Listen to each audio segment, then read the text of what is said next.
तो चलिएगा शुरुआत करते हैं स्टोरी से। और स्टोरी बड़ी ही इम्पोर्टेंट है। 2018 में यही स्टोरी आपकी बोर्ड में आई है, वो आती भी रहती है। अंतर थोड़ा सा हो गया, पहले ये 10 नंबर में आती थी लेकिन आजकल 5 नंबर में आ रही है। तो लेकिन बूंद बूंद से घड़ा भरता है, 5 नंबर भी कम नहीं है। तो पहले स्टोरी को हम एक बार पढ़ लेते हैं, ठीक है। तो एक बार अगर आपने स्टोरी को पढ़ लिया तो सरल हो जाती है।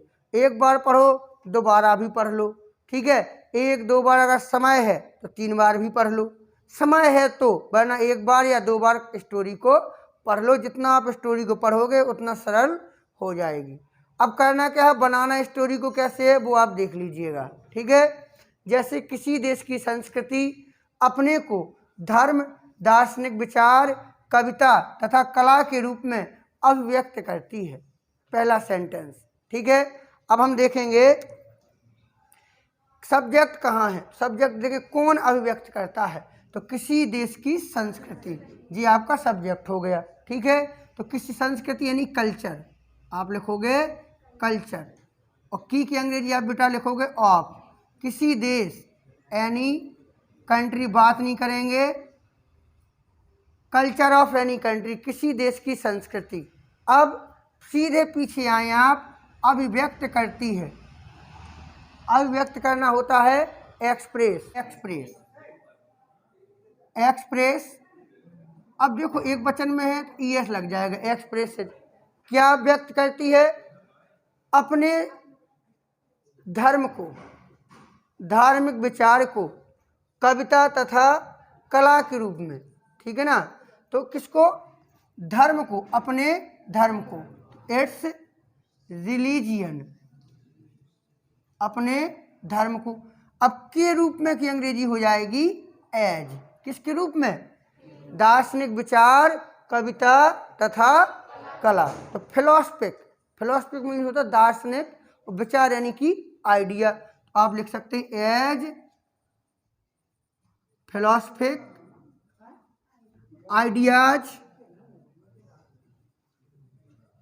अब कविता, पोयम एंड आर्ट, यह उल्लेखनीय है, यह उल्लेखनीय है अर्थात इसका उल्लेख मिलता है। तो उल्लेख करना होता है मेंशन, क्या होता है, मेंशन। तो it is maintained, it is maintained,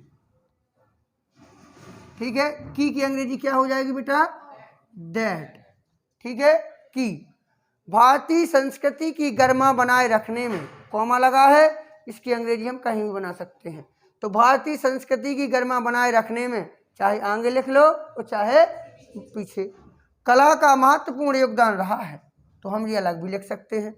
तो कहाँ लिख दें, कला का महत्वपूर्ण योगदान रहा, आर्ट हैज बीन, रहा है, आर्ट हैज बीन यानी कला रखती है, क्या रखती है, महत्वपूर्ण योगदान, इम्पोर्टेंट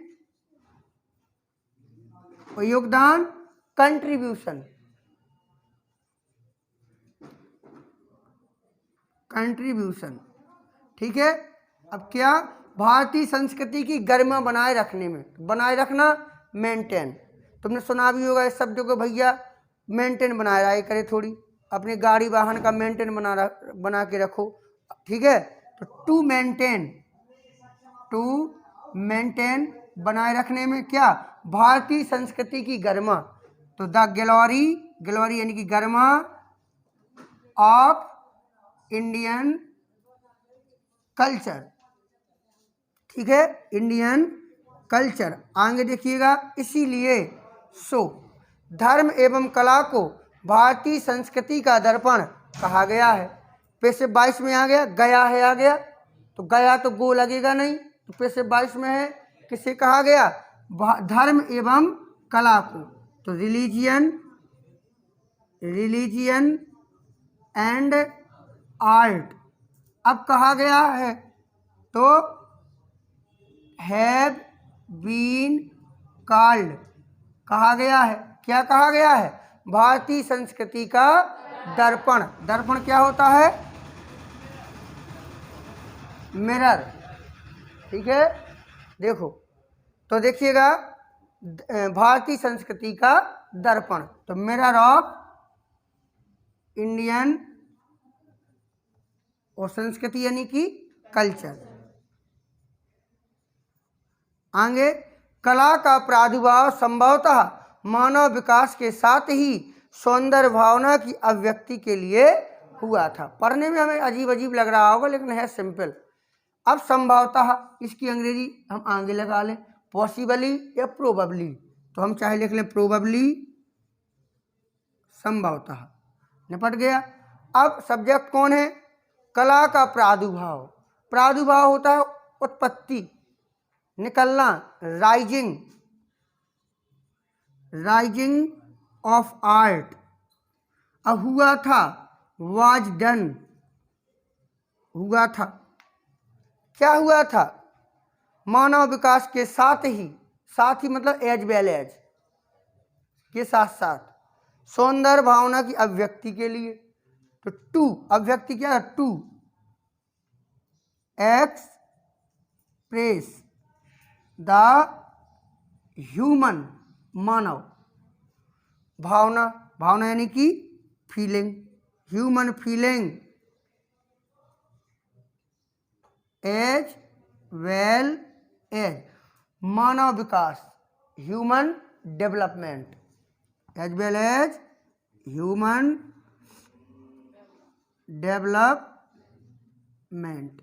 ठीक है, बनेगा rising of art was done to express the human feeling as well as human development. ऐसा प्रतीत होता है यानी ऐसा लगता है, इट सीम्स, सीम मीन्स प्रतीत होना, कि दैट, प्रकृति की गोद में, ये अलग बना लो चाहे इसमें बना लो, प्रकृति की गोद में, तो इन द लैप मीन्स होता है गोद, लैप ऑफ, प्रकृति यानी कि nature, in the lap of nature, प्रकृति की गोद में। अब क्या वाक्य बचा? विकासोन्मुख मानव ने आत्म अभिव्यक्ति एवं आत्म आनंद के उद्देश्य से ही कला का सृजन करके उसे विकसित किया। किसने विकसित किया? विकास उन्मुख मानव, डेवलपिंग ह्यूमन, विकास मतलब विकसित मानव, विकास कर रहा, विकासशील, विकासोन्मुख, तो आप लिखेंगे डेवलपिंग ह्यूमन, डेवलपिंग ह्यूमन। अब पीछे पहुंचेंगे, विकसित करना, डेवलप्ड, उसे, it, developing human developed it, विकासोन्मुख मानव ने उसे विकसित किया। क्या? कैसे विकसित किया? आत्म अभिव्यक्ति एवं आत्म आनंद के उद्देश्य से। तो ठीक है, से की अंग्रेजी विथ द, उद्देश्य यानी कि target, goal, aim, aim of self, self expression, आत्म अभिव्यक्ति, self expression and self joy, आत्म आनंद। तो with the aim of self expression and self joy, कला का सृजन कर, तो टू सृजन करना, क्रिएट, टू क्रिएट या creating the art, to create the art. अगर हम इस तरीका से स्टोरी बनाते हैं, ठीक है, तो हमारे 5 नंबर बिल्कुल क्लियर हो जाएंगे। और इसमें काफ़ी मदद मिलती है, जैसे निबंध वगैरह लिखना है, काफ़ी ज़्यादा हमें इससे सपोर्ट मिल जाता है। ठीक है, समझ में आया? कोई दिक्कत किसी को? चलिएगा, धन्यवाद।